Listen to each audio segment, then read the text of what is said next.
Hey everyone, it's me, Marshall, aka Marshball, here for my first top lane VOD review. I knew as soon as Broken Blade locked in Azir top that this had to be my first review. I'm someone that I would say is an Azir top enthusiast who just happened to put in a couple hundred games on him, and it just happens to be meta right now.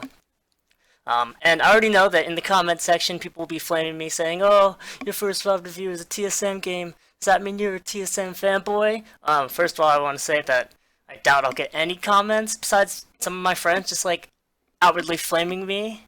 And I also want to say that I'm far from a TSM fanboy. In fact, like, I would almost say that I'm anti TSM just because I hate their fans. So without further ado, let's get into the review.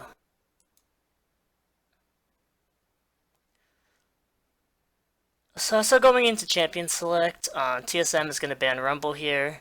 Rumble is a Legacy Huni pick and is his most played in Summer Split this season, and is one of his most played throughout his career. You see Clutch bans Tom Kench. Tom Kench top isn't really a thing in competitive play. The only person that's really played it in the major reasons is Kuve of Gen G and LCK, and he went one and one, so middling success there. TSM bans Aurelia. Aurelia is a really strong counter pick, or just outwardly blind pick into Aatrox, and TSM doesn't want to deal with that flex. A Sylas ban by TSM. Sylas really has fallen out of the solo lane meta with his wave clear changes. That's really a jungle ban at this point. And Clutch Gaming finishes their bans with Karma. Karma is the best three-way flex in the game right now, and I feel like her best lane is top lane because she can abuse melee matchups with Klepto, where in mid lane, obviously, there are fewer melee matchups to abuse. TSM with the Kiana hover. Demonte's already played a few games of Kiana in Academy, and it was just kind of a little mind game saying, "Hey, we know you're gonna pick this." Clutch obliges and locks into Kiana. Kiana has had most of her success in the mid lane, where she's up against squishier matchups. One of Kiana's biggest weaknesses is she lacks sustain, so a lot of the times Kiana's have to go Corrupting Potion and the Time War Tonic Biscuits combo just to be able to sustain in any matchup in lane. And obviously in top lane where there's more bruisers, you're going to have to deal with a lot more sustain from their kits. TSM last rotation's Twisted Fate. Broken Blade has been also playing a bit of Twisted Fate top, so Clutch Gaming has to absolutely know that this is a flex pick since Kiana is, I would say, a known counter to Twisted Fate. Humanoid and the LEC picked it against TF and absolutely destroyed him in lane, so Clutch has to know that TSM isn't self-counter picking themselves. Moving on to the second ban phase, Clutch Gaming bans Jace, and they banned Jace and Aatrox. These are probably the two best lane bullies currently in the game right now. Jace, despite getting nerf batted repeatedly, has a very high priority in pro play and can really take over the game, win lane, win game. TSM bans Yasuo. Yasuo hasn't. The Gragas Yasuo combo has really fallen off in priority in patch 9.13. Yasuo absolutely could be a top lane ban, but it's more likely a mid lane ban. Or, I mean, it's really tough to say.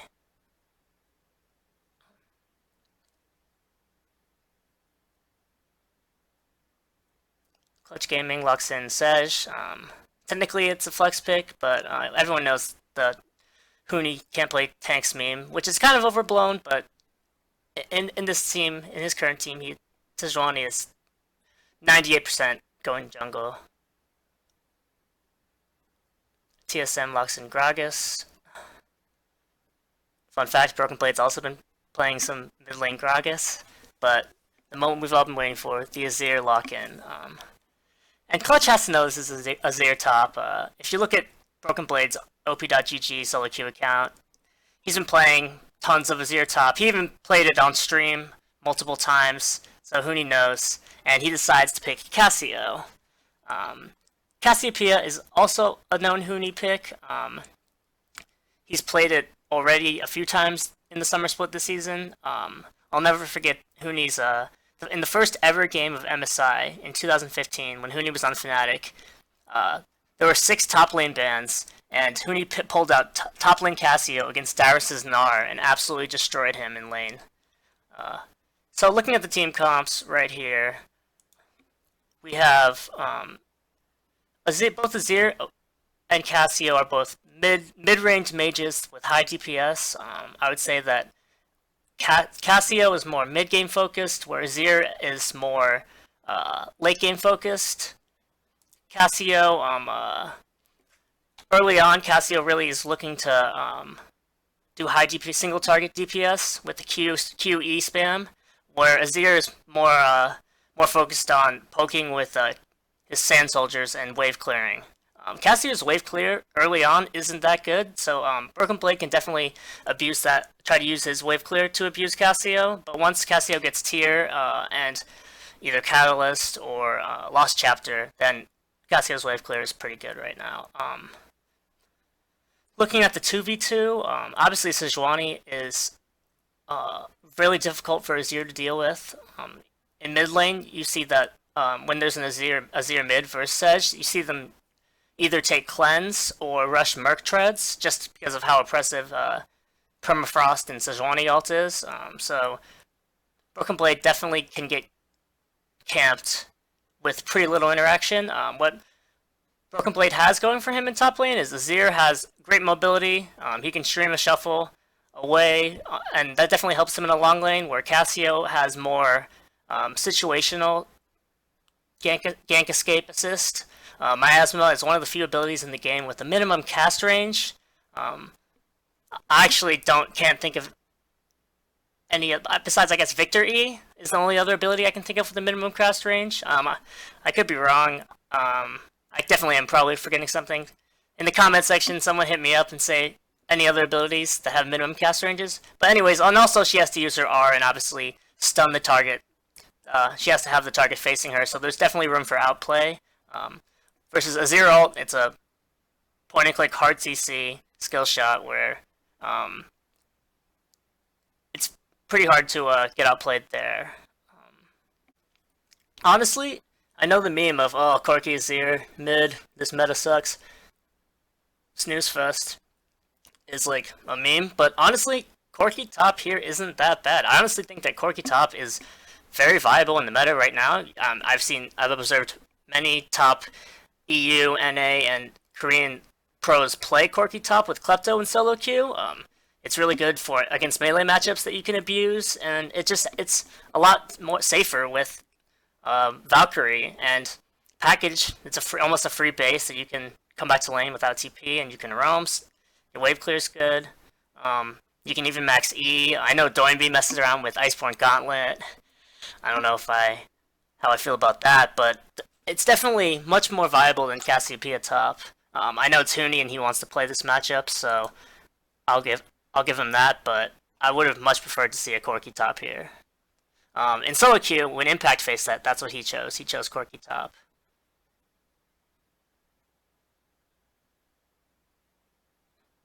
Other options, you could go Veigar. Veigar is a lot harder to play in a long lane, especially if you lose flash. Kind of going off that, if Cassio loses flash, she becomes very, very punished. Versus Azir, like I said before, can shuffle combo away. In a trade of, if Azir goes flash for flash against Cassio, Azir wins the trade. Taking a look at runes and starting items, Broken Blade likes to go Comet. The 3 main choices for Azir top, or just Azir in general, are Comet, Lethal Tempo, and Electrocute. Comet is usually elected for more difficult matchups such as Xerath or Veigar, where you're mostly trading poke. Electrocute is used for let's say melee matchups that you can easily proc Electrocute, like a Darius. And Lethal Tempo is an option for if you want to be kind of more greedy and scale into the late game, and you feel like you can get away with that rune. But honestly, there's not really a wrong answer. Broken Blade has been running Comet in solo queue, so he has the most familiarity with this, so it makes the most sense. He likes to go Dorn's Ring and Two-Pot, and another option is for him is to go Corrupting Pot and Time War Tonic and Biscuits. The first point in the lane that's interesting to talk about is it's right here. It's the Cassio level 1 cheese. A way that Cassio wins the lane is that she Broken Blade will walk up to the lane and Cassio will spam E and basically win the trade and force either a battery call or all the pots out, effectively winning the lane. So Broken Blade kind of knows this, but it's a high elo mind game where both players know, but they can't deal with. Let's break down that trade right there. Broken Blade tries to get down 2 soldiers to poke back, and he initially pokes back, but then Huni stays out of the range of the soldiers and gets 2 E's off, and gets to spam his poison damage along with Corrupting Pot Burn. And this is pretty damaging for Broken Blade. Broken Blade's forced to use both his pots while Huni still has 1 Corrupting Pot left, and he actually misses all 3 of the melee minions, and is instantly at an XP differential.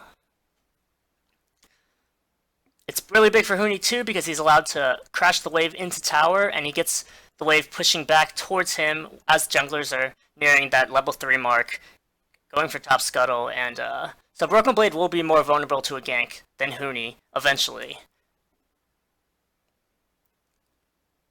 Also, both players are forced to burn their wards. Broken Blade is forced to burn his ward in the top rush right here. Now, here comes a really good gank by Acadian, so Broken Blade goes in, uses his full combo and all his mana to get poke, and Gragas is able to abuse his Predator and Body Slam to get the kill. So kind of breaking down that gank, if we want to go back. Acadian is playing a Predator jungler. He ran Predator on Gragas. Normally the meta Predator clear is that you want to get level 3 quickly, get a quick back off, and buy your boots so you actually have a keystone in the game, and then you can look for a gank. At this point, Huni should know that this is coming. And I definitely think that Huni's a good enough player to know that Gragas is definitely going to look to gank a lane, if not him. What I think Huni doesn't recognize is the fact that he can get ganked from he can get lane ganked from here. He thinks that the real gank pass would be here or here. So it's a pretty tricky gank. In my IMO, I would definitely not have seen this coming, but so I think it's really a good, just mostly I would say a good play by Acadian, a unique path.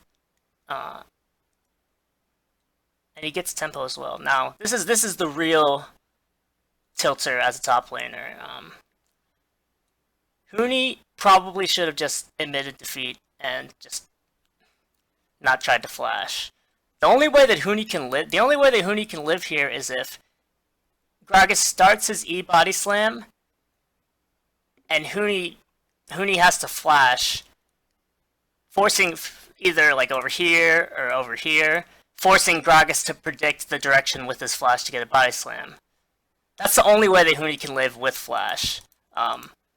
As you can see, Gragas is close enough where he's probably going to hit his body slam without even have to flashing. And as I said before, losing flash as Cassio is really punishing, as you have no other escape, unlike Azir, who can WE or full Trima shuffle out. Unfortunately, Huni burns both, and is forced to burn his teleport without getting tier, which is also another feels bad moment. Broken Blade's also allowed to get a base off without having to burn teleport, and he goes full econ and gets a second Doran's Ring refillable and a pink ward. I'm still old school, I call them pink wards. One thing to note is Fairy Charm by Azir. Fairy Charm is a very efficient item, especially for top laners. It only costs 125 gold and sells for 88 gold, so that's really gold efficient, and it gives you a lot of good mana regen against someone like Cassiopeia. You can see the CS differential. It's about 10 to 12 because the wave is pushing towards Broken Blade, but Broken Blade is Huni, excuse me, is playing the lane really pretty well. He's using his early game lane advantage with his ability to outtrade Azir to zone him off CS. And although he lacks flash, he will have an XP and a CS advantage. Also gets his pink ward down, so he basically his pink ward right here in the tri-brush. So he basically is saying, hey, I am gonna try to play safe while I wait for my flash and my ult to come back up, and then he's just gonna get level 6 first and lift his ult. So Broken Blade's doing a good job of since he has some mana now, he can actually harass Huni a little bit. Huni right here, Huni greeds for this. He greeds for this minion right here that's going to give him level 6, and he takes a W auto comic proc Q to the face. Broken Blade doesn't even have to use his Q for like extended range. He just uses it for damage, and Huni tries to predict the Broken Blade greeting for an auto, and he ends up just looking bad. I really feel like as Cassiopeia, you have to save your, especially with no flash, you have to save your ult to be reactive. I know what separates good from bad players is being reactive versus proactive, but with no flash, you lose another defensive tool to save you from a gank that you really need when you're behind a summoner spell. But I want to rewind and talk about the warding. So let's go about right here. So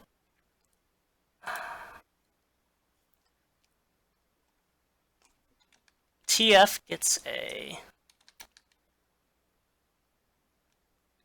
some deep wards in right here. TSM is doing a really good job playing around Broken Blade, so TF roams up here. He's not level 6 yet, so this isn't really... Huni really isn't worried about a dive, but what TF does get is he gets a pink ward in the red buff right here. Basically negating this pink ward right here, but also just giving Broken Blade some safety. He also has a pink ward in the river right here too, so Broken Blade feels very safe to push up, and that's why he's continually shoving in all these waves into Huni to use his vision advantage. This is one thing that I think TSM has kind of strayed away from, and they've really kind of tried to go back to the roots of what the success they've had in spring with letting Broken Blade have a avenue or ability to carry the game with the jungler and mid laner playing around him. So Huni, with the safety of his jungler right there, is able to push the wave in and recall. He's finally able to get his tier, and he gets components to a a catalyst. You have two options as with a catalyst. You can either go Abyssal Mask or Roa. Roa has gotten changed to be 100 gold cheaper, but against an Azir and AP Gragas, that's the meta build. The meta build on Jungle Gragas is a full AP now. Abyssal Mask is very good here. Not to be outdone, Broken Blade gets his back off too, and gets the Phoenix Codex. Basically saying that he's going to rush a Nashor's Tooth and not any Luden's Echo shenanigans.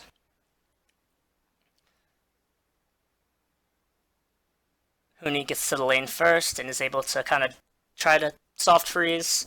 But once Broken Blade gets back to the lane, he's going back and pushing.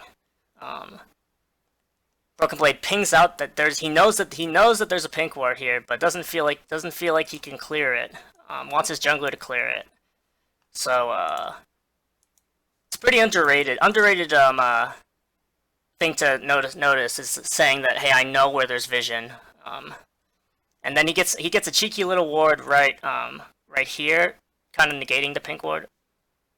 Oh, I got cooked by the replay right there.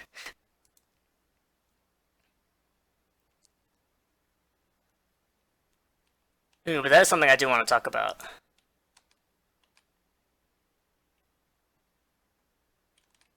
So let's take a look at the map movement by Huni. So, Demonte goes for a roam bot side and gets a kill.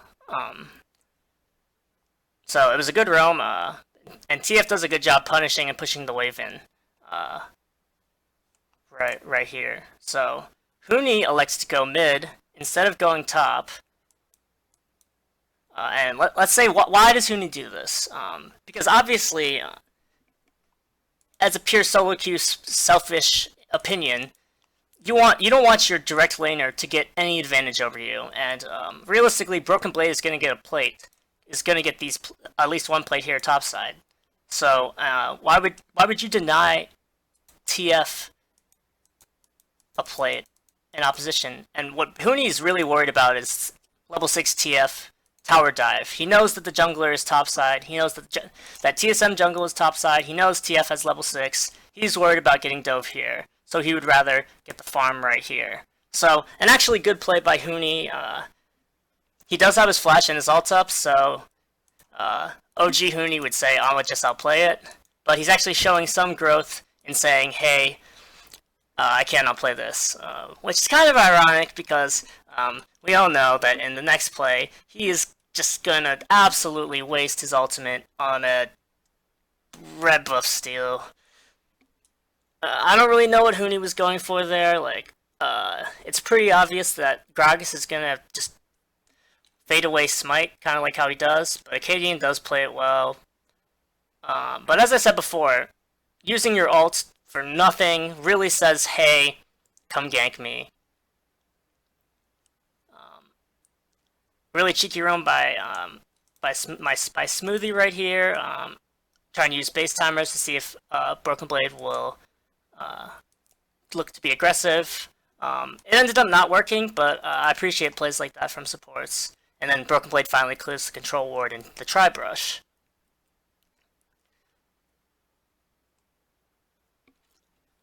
Broken Blade feels relatively safe with his ward placement, and is compelled to push in another wave. Broken Blade, although he's behind in CS, has priority over Huni, and is forcing Huni to burn a lot of mana just to be able to last hit under tower.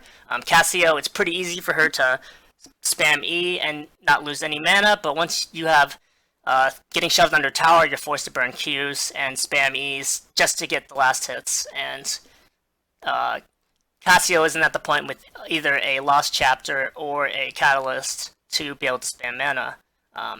Huni gets a Negatron Cloak and finishes Catalyst, fully confirming that it will be Abyssal Mask. And he's also forced to TP back to lane to deny to try to maintain his CS lead. Broken Blade does a great job here, not greeting for the plate.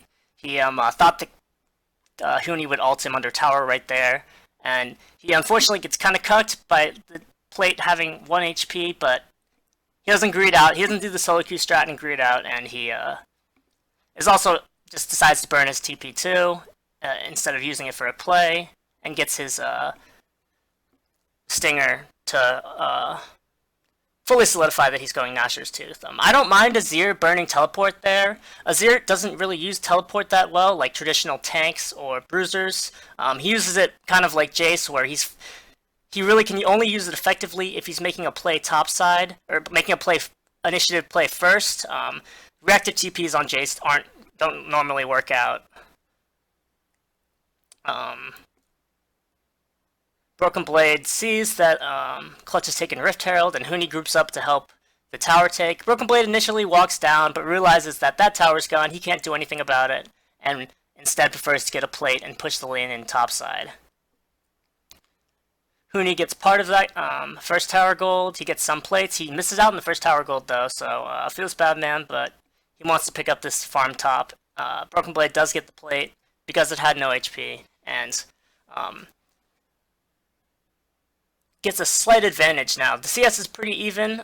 It's about 12 CS, but considering plate gold and assist gold, they're about relatively even at this point, especially because Huni's going scaling items.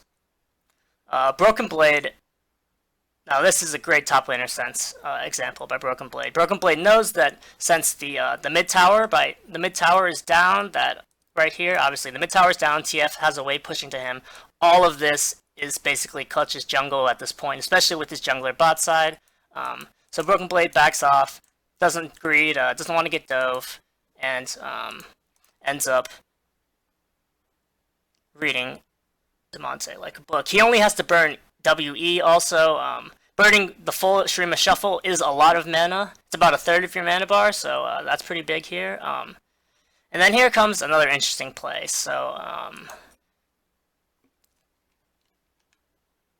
I don't know whose call this was, but Huni, if we look at Huni's mana bar right here, Huni is clearly just spammed all of his mana because he wants to recall. Base, come back to lane, and just go on with the lane. But Damonte wants to dive. And I think if Huni didn't spam all his mana, I think this is a good dive. Huni has ult and flash. Damonte has ult and full mana. He is the wall and the tower to use with his ult. This dive should work 100%. Broken Blade does some sick outplays, and Huni spends most of his mana on his W, which ends up not really doing anything since Broken Blade's able to shuffle out of it. Damonte burns his Ignite, and Huni gets off, let's see, Auto, E, can't even proc Phase Rush. So it feels really bad. Damonte's forced to burn his ult and his flash and his Ignite for nothing, while Broken Blade doesn't even have to burn his ult or his flash. Huni doesn't even ult there. Huni definitely had a chance to ult right when Broken Blade shuffled in, and I would even argue that Broken Blade, if he was feeling good about himself, he could have got a kill here. I feel like Broken Blade could have, when he initially E'd in towards Huni and Damonte, I feel like he could have ulted both of them back under turret and forced them to take a turret shot. Maybe he dies in the end, so maybe that's not worth, but he's going to have to miss this whole wave anyways, top lane, so I don't know. As a solo queue player, I see that, but you can't blame him for going the safe way, not burning his flash. As we'll see at this last replay. Broken Blade also levels up, gets some health back. Oh. I feel like Huni really needed to tank first as well. Huni gets his Abyssal Mask, where Broken Blade gets his Gnasher's Tooth. So, two pretty big power spikes. Lyra, oof. Lyra comes up and clears the control. So, as I said before, how do these ganks work? These ganks work by Sejuani hitting ult, followed up by Huni dropping his Miasma, followed by Sejuani ult and Permafrost and Cassio ult. Normally, how this gank works, especially when there's a pink ward in this brush, is that the jungler clears it and then kind of sits here, and forces Broken Blade to either go up and ward and face check, or just has to wait as there's an invisible line. He has to wait as the wave crashes towards Huni, and he kind of gets frozen on. But Huni, I guess, is tilted, or I don't know why, because he's actually doing really well, but he wants to prove that he can still do plays, so he gets flash and ult. I'm not a Cassio player, but could he not R-Flash? R-Flash, I know they took away the interaction somewhat, but I feel like R-Flash would have been better. He does get they do trade flash for flash, but as I said before many times this game, burning flash is for flash is a trade that Azir wins every time.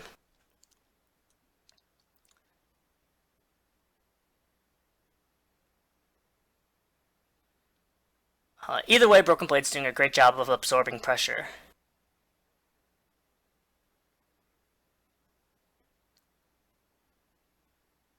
Gragas comes up and helps vision plan and clear some of the wards.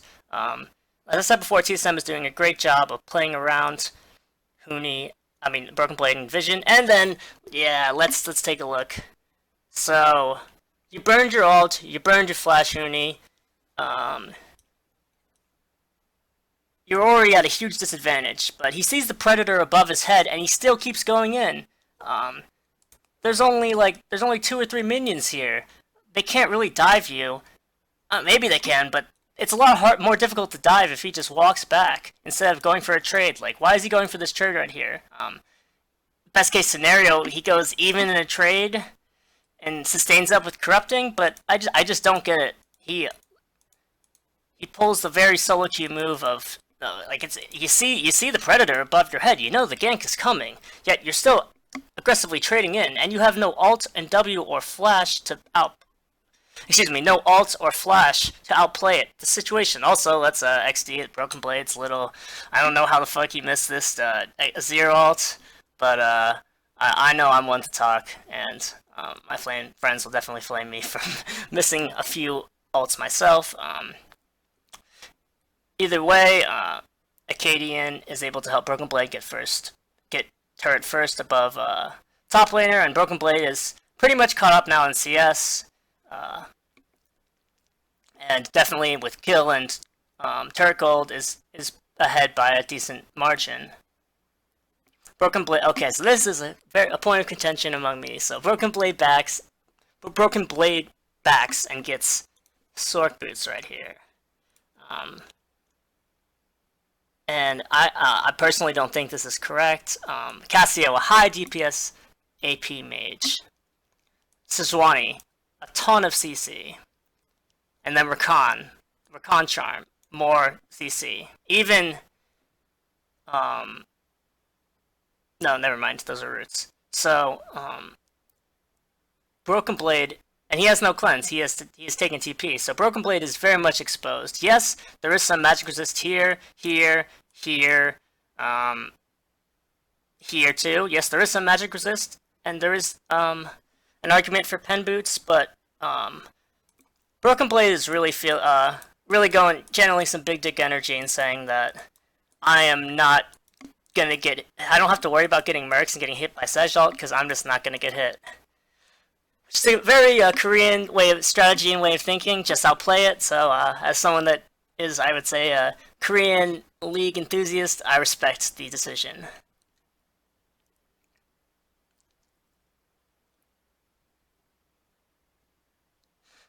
In the side lane right now, Huni has to play very careful when TF goes out of vision.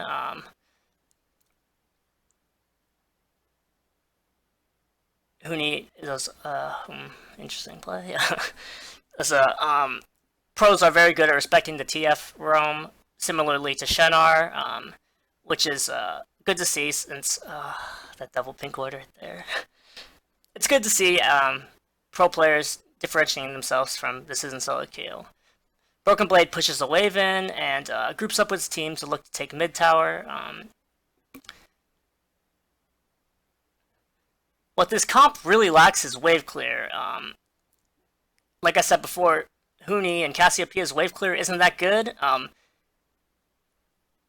It's not good in the sense that she has to get very close range to wave clear. A Corki would have done the job much better while being much safer and not putting yourself at as much risk. Broken Blade kind of debates the ward right here. He doesn't clear it, and this is Broken Blade's first use of Azir turret right here.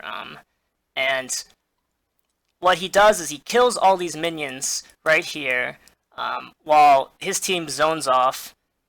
Clutch Gaming right here, effectively getting a push off towards their tier 2 and creating a zone right here, which you'll see in just a second. So TSM is able to get a tier 2 for free, and this is one of the best uses of Azir turret you can have.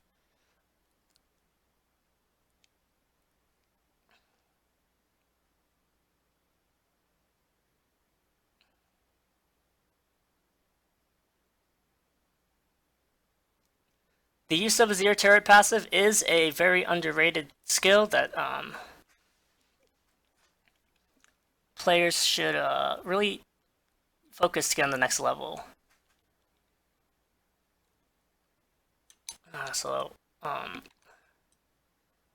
Clutch Gaming tries to punish a perceived greed from TSM, and they almost get Broken Blade.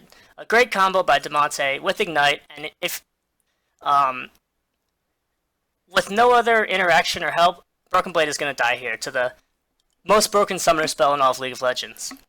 However, Yuumi is able to get to Broken Blade and save him. Once again, Damonte burns Ignite for nothing. I guess he got Yuumi heal. No, he did. Yeah. Broken Blade backs, and he gets a Blasting Wand and another Amp Tome. Caster's talking about some, like, look at the play, Yuumi moved up, like, it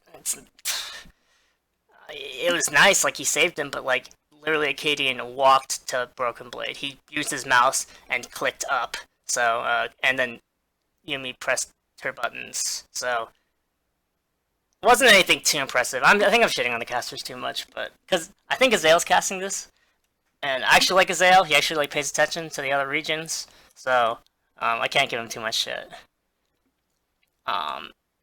So with Broken Blade's current items, there are 3 directions he can go. He can go with Morelos, which I know he could purely go Morelos to tilt LS, because the other team doesn't do that much healing. I guess Cassio heals a little bit. He could go Rallies, which is always a good, safe item. It's kind of beta, I'll admit. It's an item that you normally go when you're really ahead or really behind. He could go Leandries. Leandries is more of a tanky build. He also could go Banshees, which would make me really happy since he didn't go Mercs. But, spoiler alert, he's going to go Void Staff to really penetrate the magic resist of the enemy team. Broken Blade doubles down on, I'm just going to outplay them, and it makes sense in terms of his narrative. So as much as I hate it, he's at least consistently making that decision, so he doesn't he doubles down instead of going halfway, which would be suboptimal even more. On the flip side, Huni is able to get his complete his Archangel staff, but is still behind in his Seraph's Embrace. He finally completes it right now. So Huni doesn't really lose that much for getting a late tier. Oof. Let's take a look at this. So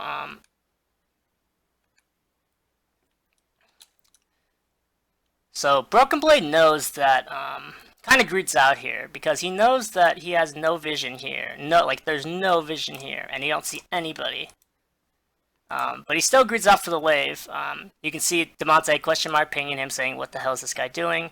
He Shrima shuffles him the wrong direction and ends up flashing, getting ignited, and dying. Even if Sejuani doesn't show up, I'm pretty sure Broken Blade just dies, and the way that he really needed to live is he needed to Shrima shuffle, needed to Shrima shuffle Broken Blade. Broken Blade needed to Shrima shuffle Damonte away from him, forcing out either a flash, but he probably still dies anyways by getting flash ulted. He burns an extra summoner spell, but he really wastes his flash here as well.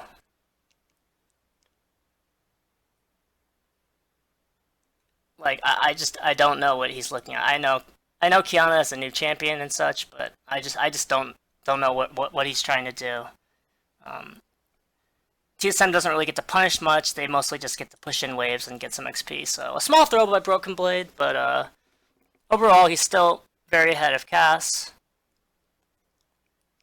I'm gonna change the speed to 2x here since it's more late game.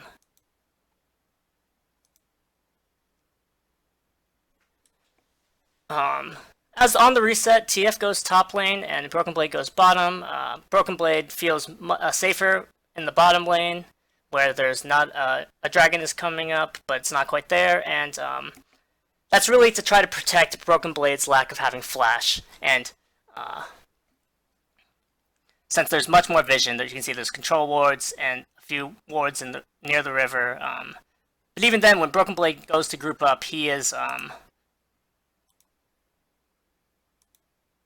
going the really safe route, narrowly misses canceling Cassiopeia's back, which would have been huge. Huni ends up being able to cover, and Bjergsen's not quite able to get the tower. TSM tries to counter with the Baron, but Clutch burns all of their blue trinkets and such and sniffs it out. I'm gonna change the spec since it's looking kinda spazzy.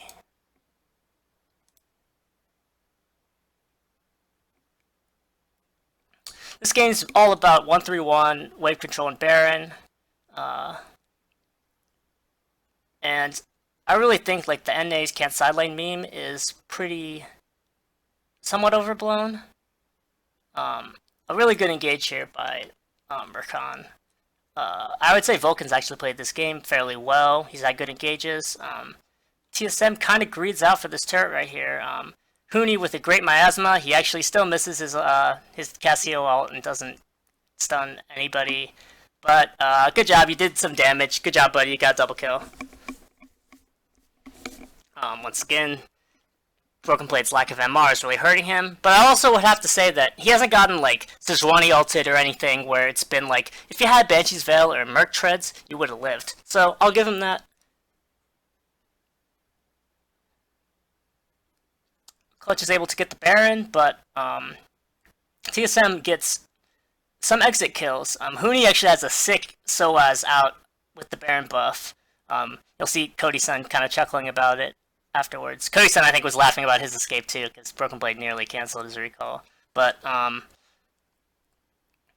as you can see, back to itemization, Broken Blade is going for a stopwatch.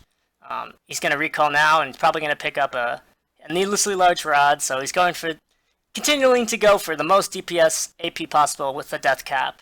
Huni is able to complete his Void Staff. On the outside, we have to remember that Cassio doesn't buy boots, so she has an extra 1100 gold, and Void Staff is one of the cheaper items, AP items in the game right now. So, although Huni has an item advantage, the gold isn't actually that impactful.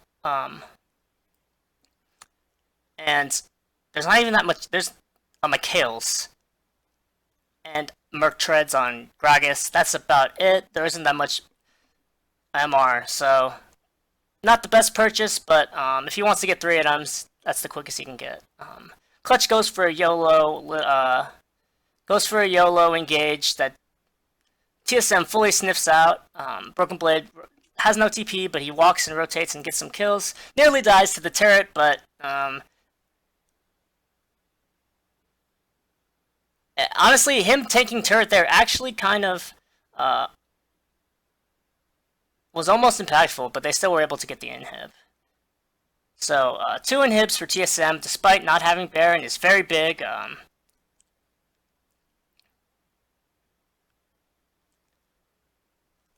Bjergsen played that play absolutely immaculately. I want to rewatch that. I know I'm VODing top lane, but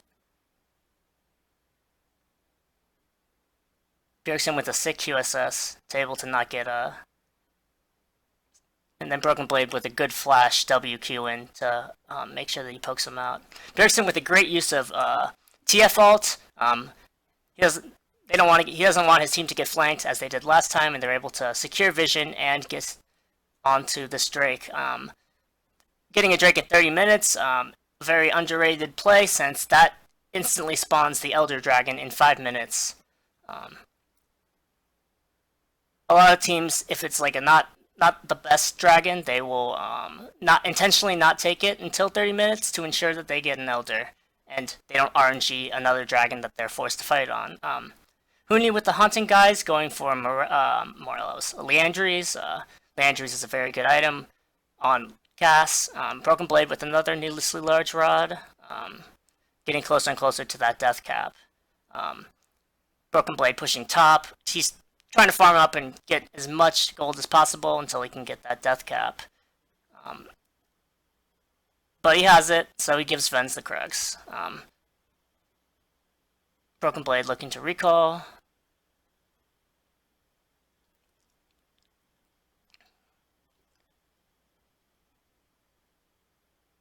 And the full court press is enacted. TF, although the inhib's already taken, TF is pushing with Yuumi. TF Yuumi is, TSM used a great job of doing TF Yuumi, and,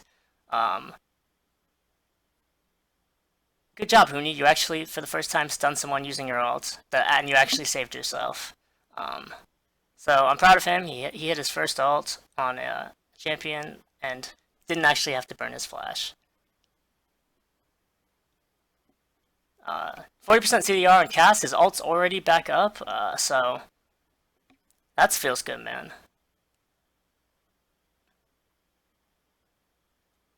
Svennying in.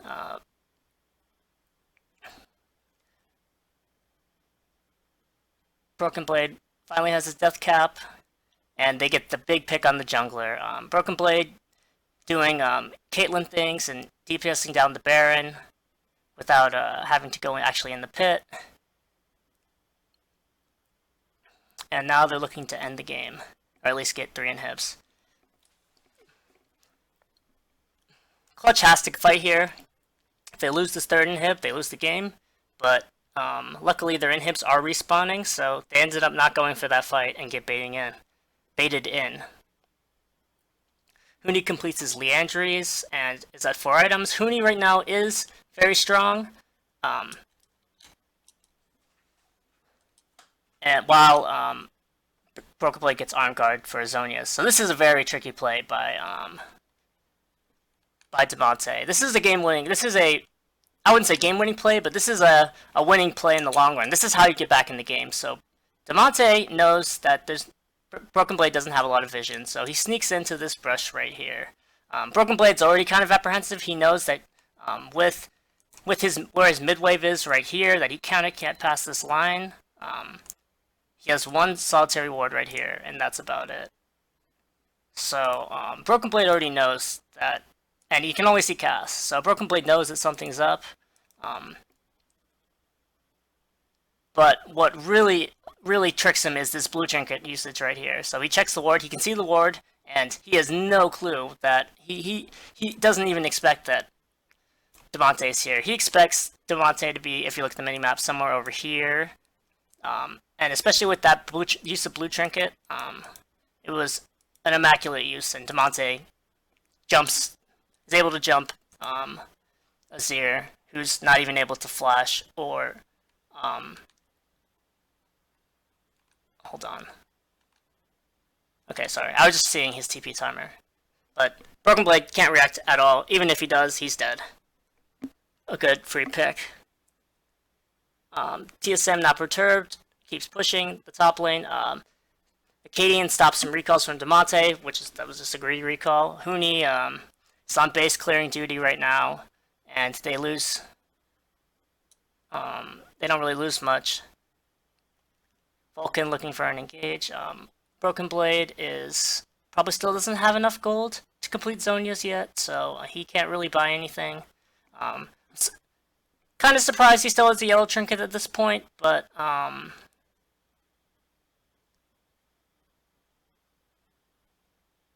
it's not that bad. Not that critical here. Broken Blade assisting with the Baron. Everyone knows that Azir has great high DPS on objectives, and Bjergsen gets the big pick on Damonte. They're arguably their most fed member in the game. And then it's just pretty much ABC down here. TSM closes out the game, and Broken Blade just kind of does a little stylish Shurima shuffle, and that's that. Kind of sad Huni doesn't have ult here, so he can miss ult for the last time, but TSM ends up winning the game. I think some takeaways from it. Broken Blade has put in. I think Broken Blade has put in enough games on Azir to be for it to be a viable pick. It's definitely a flex pick now for TSM, and hopefully we'll get to see more of the pick and see some growth from Broken Blade. On the flip side, Huni, I think your mechanics were fine in that game. I just think your decision making needs to improve, especially with your use of Cast Ult. That being said, I think also just TSM is just a much better team than Clutch Gaming, and I don't think that Huni's play really affected the game that much. Thank you so much for watching this video. I really appreciate if you've taken the time to watch this full video. I know it's been kind of long, but it's one of the more easier ways for me to just make a video, just watch a game, react to it, do some minor editing, and just send it out. So I'd love to hear your feedback, anything that you would like to see more of, see less of, anything that you would like to see me address, even like recommendations for what games you'd like me to look at. I would be much appreciated. Thank you so much. My name is Marshball, and we out.